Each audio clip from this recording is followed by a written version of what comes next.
تھے اور آج مدغم ہو گئے اپنی پارٹی میں. تو یہ فنکشن اسی لیے رکھی گئی تھی اور میں پریس کے نمائندوں کو بھی بڑا شکریہ ادا کرتا ہوں کہ آپ شارٹ نوٹس پہ آئے اور اس میں شمولیت کی. آپ کو معلوم ہے جیسے کہ جموں کشمیر اپنی پارٹی کا یہ سفر 8 مارچ 2020 سے شروع ہوا تھا. یہ وہ جماعت ہے، ہم اس وقت منظر عام پہ آئے، سامنے آئے لوگوں کی خدمت کے لیے جب لوگوں میں ایک مایوسی تھی، کیونکہ 5 اگست 2019 کے بعد کسی کو کچھ معلوم نہیں تھا کہ آگے کیا ہونے والا ہے. شکر الحمدللہ ہم نے لوگوں میں واپس جا کے کم از کم لوگوں کی 2 پریشانیاں دور کی. جو ایک تھی کیا جموں کشمیر میں ہماری زمینیں ہماری ہی رہیں گی، اور کیا جموں کشمیر میں جہاں ان امپلائمنٹ زوروں پہ تھی کیا ہمارے بچوں کو کل سرکاری نوکریاں ملیں گی کہ انہیں پورے آل انڈیا کے لوگوں سے کمپیٹ کرنا پڑے گا.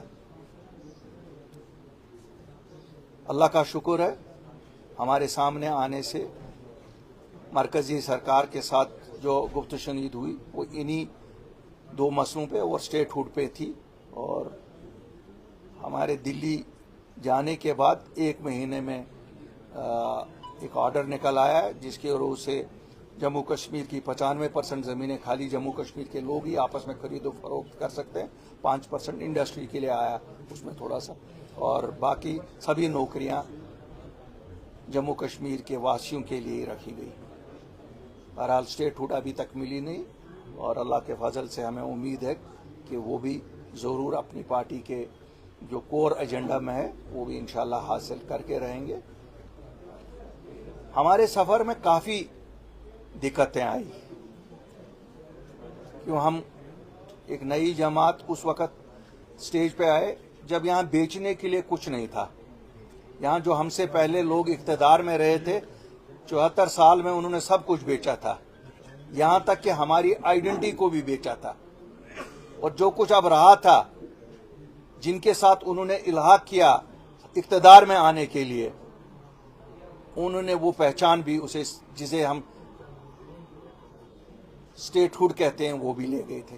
جموں کشمیر جو ملک کی سب سے بڑی ریاست اور پرانی ریاست تھی، ہماری اسٹیٹ ہوڈ بھی انہی لوگوں نے لی جن کے ساتھ ایک جماعت نے اس وقت جس پہ آج وہ فخر کرتے ہیں کہ ہم نے جو بی جے پی کے ساتھ الحاق کیا وہ صحیح فیصلہ تھا. میں آج ان سے یہ پوچھتا ہوں اگر وہ صحیح فیصلہ تھا یہ اسٹیٹ ہوڈ جو اس بی جے پی نے ہمارے لیے، کیا وہ بھی صحیح فیصلہ ہے؟ جو ہمارے نوجوان ابھی جیلوں میں، کیا وہ بھی صحیح فیصلہ تھا؟ اور جو ہمارے نوجوان ابھی پاسپورٹوں سے محروم ہیں یا نوکریوں میں ان کی ویریفیکیشنوں سے محروم ہیں، کیا وہ بھی صحیح فیصلہ تھا؟ کیوں وہ سب چیز نے جنم لیا آپ کے اس الائنس کے بعد جو 2014 میں اپنے اقتدار کے لیے آپ لوگوں نے کیا. بہرحال یہ بڑی بات ہے، اس وقت اس بات پہ زیادہ بات نہیں کریں گے. کیوں آج جموں کشمیر لوگوں کے پاس سچائی اس طرح ظاہر ہے جسے کہتے ہیں نا چاند کی روشنی جیسے صاف شفاف ہوتی ہے، اسی طرح ظاہر ہے. جن لوگوں نے الیکشن میں، جن پارٹیوں نے الیکشن میں لوگوں کو بلند باغ دعوے کیے، کیا کچھ نہیں کہا، چاند ستارے توڑ کر لانے کی بات کی، الحمدللہ 6 مہینے میں لوگوں کو سچائی پتہ لگ گئی. وہ جماعتیں جو اقتدار میں بھی آ گئی یہاں، جن کے پاس 50 ایم ایل اے لوگوں نے جن کو ووٹ دے کے جتایا، افسوس ہے کہ ہمیں لوگوں نے ہمارے سچ پہ نہیں لیکن ان جماعتوں کے جھوٹ پہ یقین کیا. لیکن ایک سیٹسفیکشن ہے کہ آج 6 مہینے بعد جموں کشمیر کا ہر ایک واسی یہ کہتا ہے ایک جماعت تھی جو سچ بولتی تھی، اور جو آج کہیں پہ بھی کسی سے بھی پوچھو تو وہ کہتا ہے کہ سچائی وہی تھی جو جموں کشمیر اپنی پارٹی کہتی تھی. ہمارا آج بھی ماننا ہے مرکزی کی سرکار کے ساتھ ٹکراؤ سے نہیں چلا جا سکتا ہے، لیکن جھک کے بھی نہیں چلا جا سکتا ہے.